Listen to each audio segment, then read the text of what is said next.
Assalamualaikum warahmatullahi wabarakatuh dan selamat pagi untuk seluruh siswa-siswi kelas 7.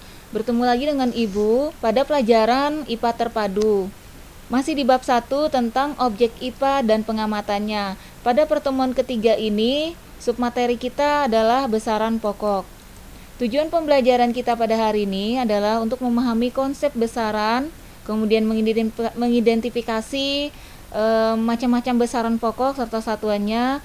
Nanti bisa menyelesaikan soal-soal besaran pokok dan menyajikan data hasil pengukuran menggunakan beberapa alat ukur. Selanjutnya Ibu minta kalian perhatikan gambar pengukuran di bawah pada tampilan ini. Ya, ini adalah pengukuran sebuah pensil dengan menggunakan alat ukur yang sudah baku.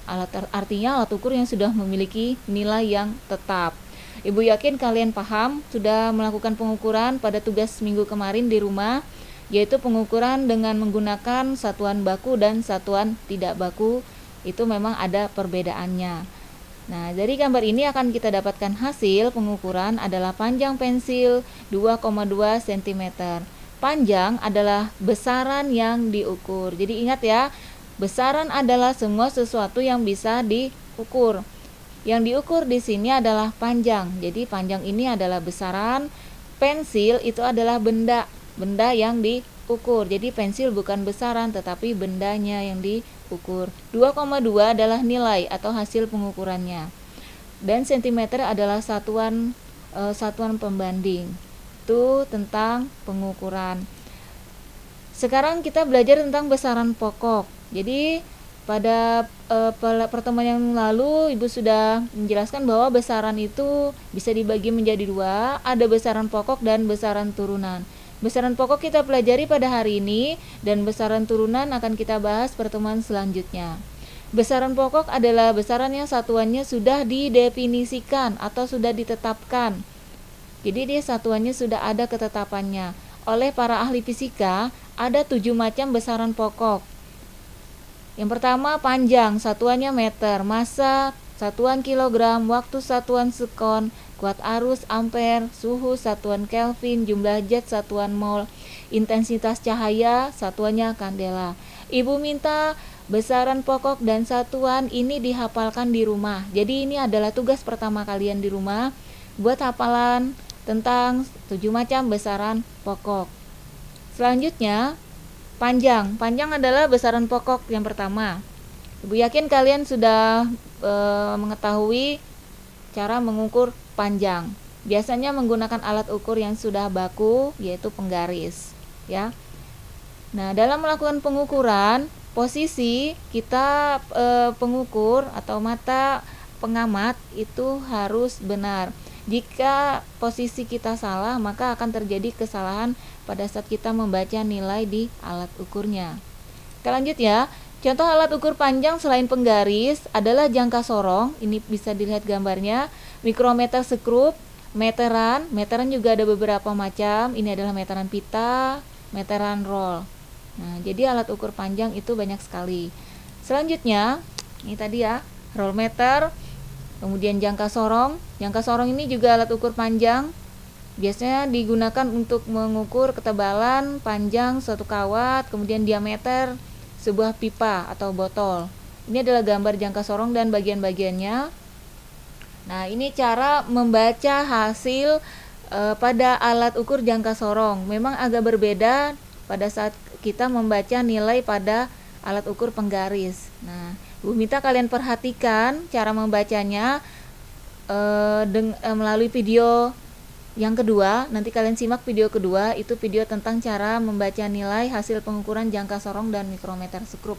Disimak baik-baik videonya karena nanti ada tugas kedua yang berkaitan dengan pengukuran dengan beberapa alat ukur ini. Jadi Ibu jelaskan singkat di sini. Jangka sorong ini biasanya digunakan untuk mengukur diameter sebuah benda atau ketebalan benda. Kita lihat nilai yang angka di atas ini atau disebut dengan skala utamanya. Kita lihat dulu dan kita baca. Di sini menunjukkan angka 2, yang dekat dengan 0 adalah angka 4. Jadi 2,4 ini adalah skala utama.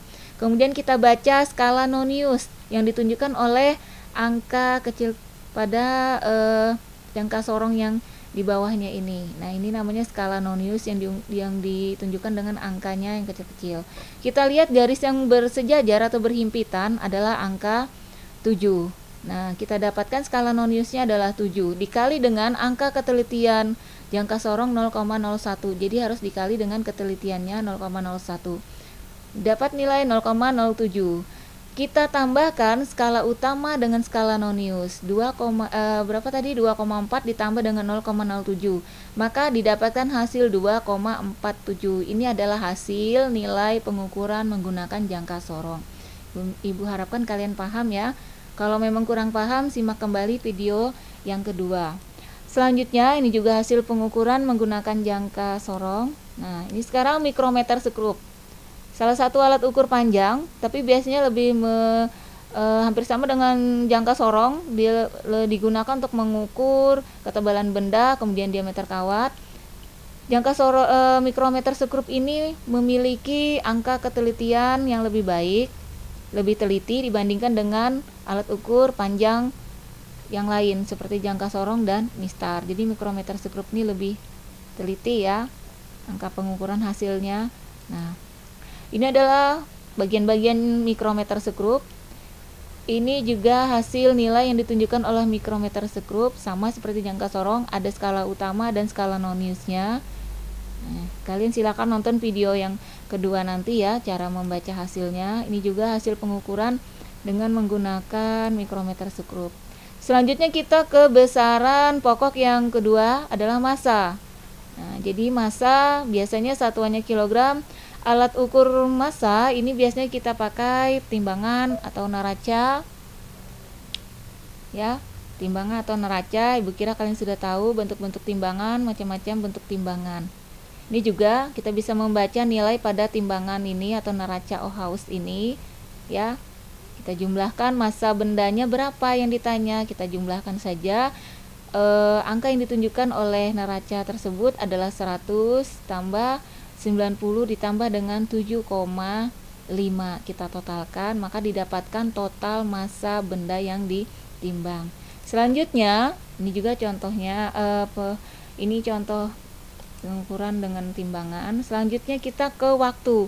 Waktu juga besaran pokok ya. Satuannya sekon atau detik. Biasa kita menggunakan alat ukur yang sudah baku yaitu jam dan stopwatch. Nah, ini tentang perhitungan waktu. Kesimpulan pelajaran kita hari ini ya, kalian sudah bisa mengetahui tentang besaran. Tadi ya, besaran itu apa pengertiannya. Kemudian besaran tadi dibagi menjadi dua. Ada besaran pokok dan besaran turunan. Besaran pokok itu ada 7. Tadi tugasnya yang pertama, hafalkan 7 besaran pokok. Kemudian masing-masing besaran pokok juga memiliki alat ukur masing-masing. Nah, itu tadi. Nah, jadi Ibu harapkan pada pelajaran hari ini ya, refleksi kita ini tidak perlu dijawab, cukup kalian baca saja tentang refleksi pelajaran kita hari ini. Ibu kira selesai materi hari ini. Nanti kalian lihat tugasnya, ada 2 tugas ya, tugas pertama dan tugas kedua. Silahkan kalian lihat nanti di file tugas. Ibu harapkan dan Ibu ingatkan kalian mengerjakan tugas sesuai dengan waktu yang Ibu tentukan, karena nilai tugas yang kalian kumpul itu sangat berpengaruh. Jadi Ibu harapkan kalian lebih memperhatikan dengan sungguh-sungguh, dan semua tugas itu dikirim di Google Classroom. Ibu kira cukup sekian materi kita. Ibu ucapkan tetap semangat belajar di rumah. Wassalamualaikum warahmatullahi wabarakatuh dan selamat pagi.